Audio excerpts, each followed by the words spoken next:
चलो बच्चों, आज इस लेक्चर में बात करेंगे about flagella and we will talk about flagella in algae, क्योंकि हम इस वक्त एल्गी पढ़ रहे हैं और ये एल्गी में बहुत ही इंपॉर्टेंट टॉपिक माना जाता है।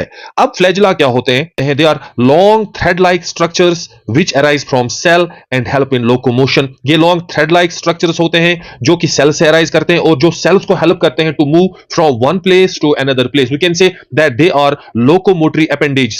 They help zoospores of some algae to move from one place to another place, and even they are present in male gametes called as anthrozoids. तो यहां पर हम देखेंगे पहले मोटाइल एल्गी के बारे में पढ़ेंगे, यानी ऐसे algaes where whole individual can move from one place to another place with the help of flagella. And we know there are some common examples of motile algae, जैसे Chlamydomonas, it's a motile algae. It contains two flagella at its anterior and. इस तरह से Volvox जिसकी sales colonies बनाते हैं वो sales भी motile होते हैं। So these organisms can move from one place to another place. The movement of an organism from one place to another place is called as locomotion, और ऐसी movement को कहते हैं active movement, where organism can move on its own from one place to another place and they move with the help of this thread like structure called as flagella. One important thing which you have to remember is that flagella जो होते हैं ये absent होते हैं रोडोफाइसिया में और साइनोफाइसिया, यानी जो भी स्पीशीज बिलोंग करते हैं टू रोडोफाइसिया एंड साइनोफाइसिया उनमें फ्लैजिला किसी भी स्टेज पर प्रेजेंट नहीं होता है। ना उनके गैमीट्स में फ्लैजिला प्रेजेंट होते हैं, ना उन ऑर्गेनिज्म में फ्लैजिला प्रेजेंट होते हैं, न ही इनके जूस्पोर्स में फ्लैजिला प्रेजेंट होते हैं। सो ये पॉइंट बहुत इंपॉर्टेंट है, रोडोफाइसिया और साइनोफाइसिया में फ्लैजिला एब्सेंट होते हैं।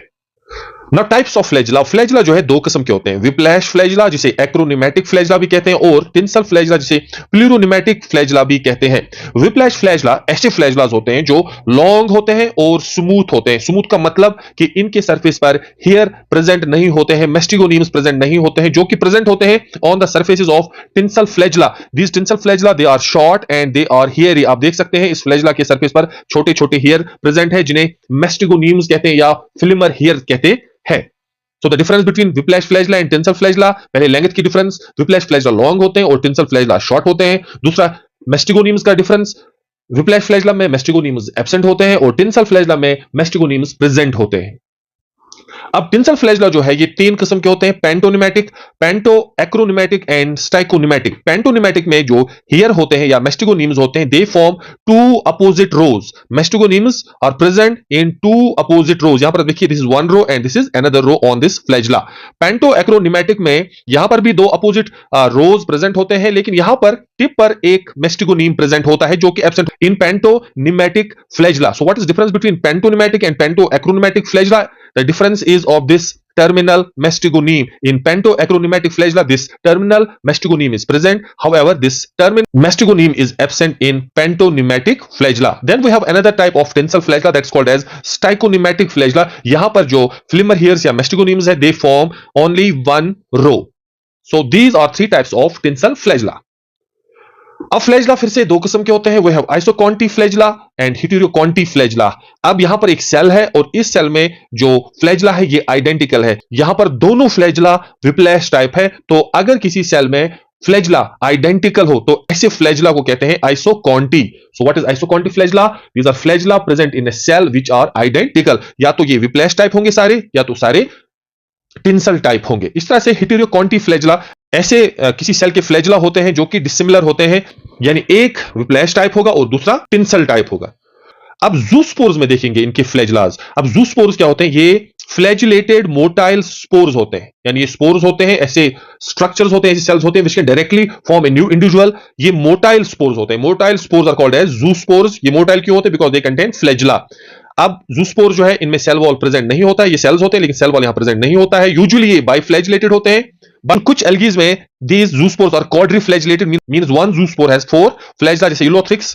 इसी तरह से we have multiflagellated zoospores present in Odogonium। यहां पर आप देखिए this is a biflagellated spore of Chlamydomonas। यहां पर दो फ्लैजिला इस जूस्पोर में प्रेजेंट है। This is quadriflagellated zoospore। यहां पर four flagella are present in this zoospore। और यहां पर आप देखिए this is a multiflagellated zoospore, जैसे कि ओडोगोनियम। ओडोगोनियम में मल्टीफ्लैजिलेटेड जूस्पोर्स होते हैं। ओडोगोनियम के जूस्पोर्स में ये जो फ्लैजिला होते हैं, they form a ring at the interior end of this zoospore. ऐसे flagella which are present in the form of a ring, ऐसे फ्लैजिला को कहते हैं स्टिफेनोकॉन्ट। स्टिफेनोकॉन्ट फ्लैजिला ऐसे फ्लैजिलास होते हैं which are present in the form of a ring at the interior end of the zoospore. और example इसकी याद रखनी है आपको, oedogonium. So oedogonium produces multiflagellated zoospores, और वो मल्टीफ्लैजिलेटेड जूस्पोर जो होता है उसमें स्टिफेनोकॉन्ट फ्लैजिला होते हैं, यानी flagella are present in the form of a ring.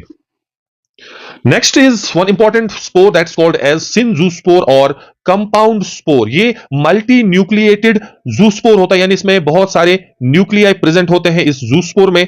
ये लार्ज साइज्ड होता है and it is multi flagellated and flagella is present all over the surface of this zoospore. So this large multinucleated multiflagellated zoospore is called as synzoospore, और ये these are formed by this algae called as Wucheria.